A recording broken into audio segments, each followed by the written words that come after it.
తుడుందెబ్బ జిల్లా అధ్యక్షులు పులిషే బాలకృష్ణ ఆధ్వర్యంలో ఐటీడీఏ ఏటూరు నాగరం కొమరం విగ్రహం దగ్గర నిరసన తెలుపుతూ సిఆర్టీ నోటిఫికేషన్ను రద్దు చేయాలని, ఆదివాసీ అభ్యర్థులచే నియమించాలని తుడుందెబ్బ రాష్ట్ర కో కన్వీనర్ పోడెంబాబు, ఆదివాసీ విద్యార్థి సంఘం రాష్ట్ర అధ్యక్షులు కొప్పుల రవి డిమాండ్ చేశారు.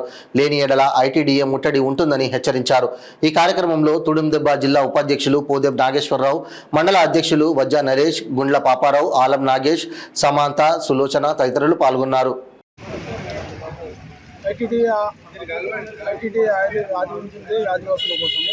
కొప్పుల రవి జిల్లా నాయకుడు మాట్లాడే ప్రయత్నం. ఆదివాసీ విద్యార్థి రాష్ట్ర అధ్యక్షులు. నా పేరు కొప్పుల రవి. నేడు 2021లో 2021 సిఆర్టీ నోటిఫికేషన్ని విడుదల చేయడం జరిగింది. కానీ ఈ రోజున డీడీ గారు జనరల్ నోటిఫికేషన్ ఇవ్వడం జరిగింది. ఐటీడీ ఆదివాసులకు సంబంధించింది. ఐటీడీ ఆదివాసులకు సంబంధించింది కూడా ఇలా ఎస్సీ రిజర్వేషన్లు అంటే ఇప్పుడు మేము అక్కడికి పోయి ఎస్సీ కార్పొరేషన్ దగ్గర పోతే మేమైతే అడగటం లేదు, మాకు అందులో ఉద్యోగాలు రావటం లేదు. మేము మా శాఖలనే మేము ఉద్యోగాలు కావాలని మేము డిమాండ్ చేస్తున్నాం. ఎందుకంటే ఈ రోజున నోటిఫికేషన్ ఇచ్చి కూడా చివరి రోజు ఆదివాసులకు మోసం చేయడం. మా గ్రామాలలో ఒక్కొక్క ఊర్లలో పీజీలు, పిహెచ్డీలు, ఎంఈడీలు చేసినటువంటి చాలామంది ఉన్నారు. ఈ నోటిఫికేషన్ రద్దు చేయాలి. రద్దు చేయకపోతే మాత్రం తీవ్ర పరిమాణాలు ఉంటాయి. ఎందుకంటే ఈ రోజున ఆదివాసుల గోస ప్రతి గ్రామంలో చదువుకున్న వ్యక్తులందరూ కూడా చాలా ఇబ్బందికి గురవుతున్నారు. ఆదివాసుల ఐటీడీ రంగం ఆదివాసులకు సంబంధించింది అనేది కానీ ఈ రోజున ఆదివాసులకు మాత్రం ఇలా శూన్యమే. అభివృద్ధి లేదు, ఇటు ఉద్యోగాలు లేవు, ఇటు ఏది కూడా ఈ రోజున 29 శాఖలు ఉన్నాయి. కానీ 29 శాఖలలో కూడా కనీసం ఒక ఉద్యోగం కూడా వచ్చే పరిస్థితి లేదు. కాబట్టి మేము ఈ రోజున నోటిఫికేషన్ని రద్దు చేయాలని నిరసన తెలపడం జరుగుతుంది. ఎందుకంటే ఇది సవాల్. ఎందుకంటే ఇన్ని రోజులు షెడ్యూల్ ఏరియాలలో ఆదివాసులకు ఉద్యోగాలు ఉండేది. 57 జీవో ఏజెన్సీ ఏరియాలో 100% ఇవ్వాలని చెప్పేసి ఉంది. కానీ ఈ రోజున డీడీ గారు ఏం చేస్తున్నారంటే నోటిఫికేషన్ జనరల్ ఇచ్చి ఆదివాసులకు జనరల్ ఇచ్చిండు. కాబట్టి దీన్ని పూర్తిగా రద్దు చేయాలి. రద్దు చేస్తే అంతవరకు కూడా మేము ధర్నా కొనసాగిస్తూనే ఉంటాం. రోజువారీ దశల వారి కార్యక్రమాలు ఉంటాయి. మేము ఈ వరకు కూడా ఇది 4వ లెటర్ ఇచ్చినాం. కానీ ఈరోజు 4వ లెటర్ వరకు కూడా ఆదివాసుల ఐటీడీ అధికారుల నుండి స్పందన రాలేదు.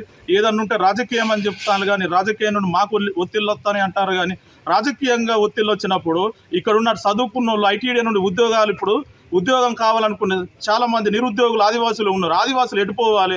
చదువుకున్న వాళ్ళందరూ అడవికే పరిమితం కావాలన్నా? ఈరోజు అడవిలో చేసుకుందామంటే ఫారెస్ట్ వాడేమో అడవి కొట్టనిస్తలేడు.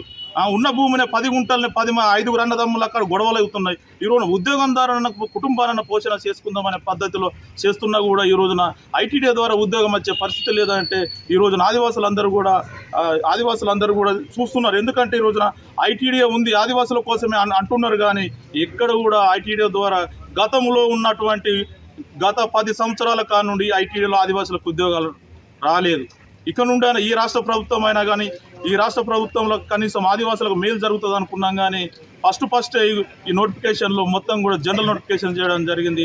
ఏజెన్సీని మరి ఈ డీడీ గారు ఉంచుతారా, తీసేస్తారా? 57 కరెక్ట్గా చెప్తుంది. షెడ్యూల్ ప్రాంతాలలో ఆదివాసులకే అటెండర్ కార్ నుండి ఎంఆర్ఓ ఐపీఎస్ దాకా ఉద్యోగాలు ఇవ్వాలని చెప్పేసి సరికరాజు చెప్పినా కూడా దొంగ నోటిఫికేషన్లు ఇచ్చి ఈ రోజున చాలామంది కూడా డీడీ గారే దీనికి చేసేది పిఓ గారిని పక్కదారు పట్టిస్తున్నాడు.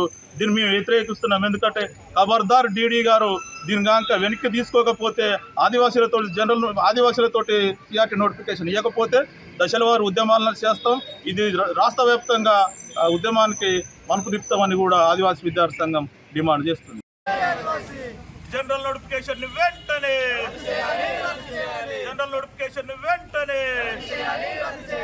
ఆదివాసీలతో కొత్త నోటిఫికేషన్ వెంటనే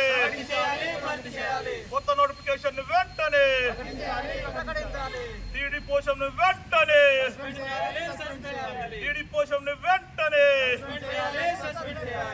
జనరల్ నోటిఫికేషన్ వెంటనే. జై ఆదివాసీ, జై ఆదివాసీ. వద్దురా నాయనా, వద్దురా నాయనా, వద్దురా నాయనా. సిఆర్టీ నోటిఫికేషన్ వెంటనే, డీడీ గారు నోటిఫికేషన్ సిఆర్టీ నోటిఫికేషన్ వెంటనే, దొంగ నోటిఫికేషన్ డీడీ గారు ఇచ్చిన దాన్ని వెంటనే రద్దు చేయాలి. సిఆర్టీ నోటిఫికేషన్ వెంటనే జై